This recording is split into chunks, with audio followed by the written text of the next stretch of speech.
Hi అండి, welcome to my channel Jo kitchen logs. ఈ Sunday అయితే నేను నాటుకోడి వేపుడు చేశాను. ఎలా చేశానో మీరు కూడా చూసేయండి.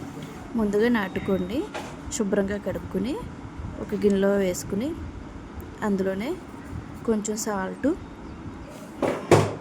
అలాగే పసుపు వేసుకుని బాగా మిక్స్ చేసుకుని అవి ముక్కలకు పట్టేంత వరకు సాల్ట్ మిక్స్ చేసుకుని ఒక 2 అవర్స్ అయినా ఫ్రిడ్జ్లో పెట్టుకోవాలండి.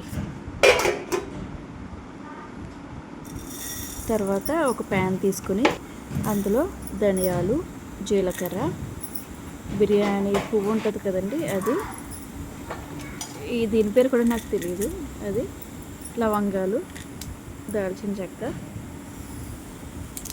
ఇలాచి,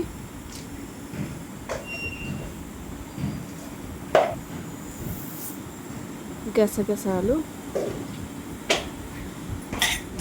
వేసుకుని బాగా ఫ్రై చేసుకోవాలండి. అవి చిటుపట్లాడి దోరగా అయ్యేంత వరకు ఫ్రై చేసుకోవాలి. చూసారా, ఫ్రై అవుతున్నాయి కదా.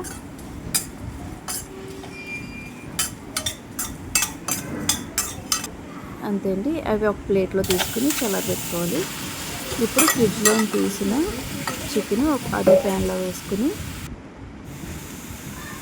ఒక్కసారి కదుపుతూ ఉంటే వాటర్ అనేది సెపరేట్ అవుతుందండి. అది మూత పెట్టుకుంటే ఆవిరి అనేది పైకి వచ్చి వాటర్ సెపరేట్ అవుతుంది.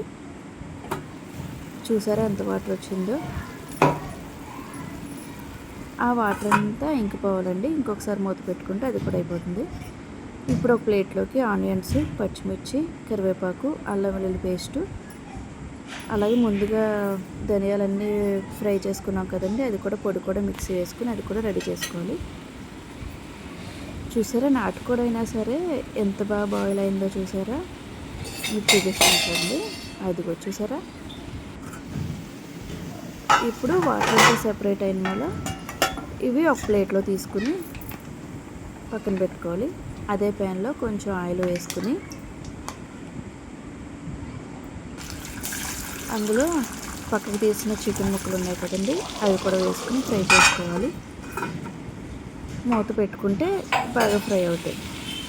చూసారా, ఆయిల్ సెపరేట్ అవుతుంది బాగా.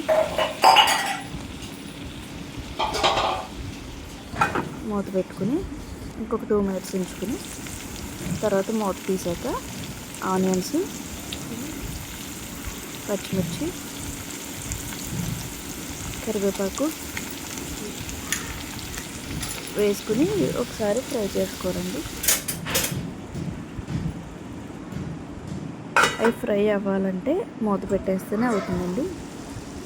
ఇప్పుడు మూత తీసి చూసారా, చాలా వరకు ఫ్రై అయినాయి కదా ఆనియన్స్ కూడా. ఇప్పుడు అల్లం వెల్లుల్లి పేస్ట్ వేసుకుని ఇంకొకసారి కలుపుకొని మూత పెట్టేసుకోవాలి.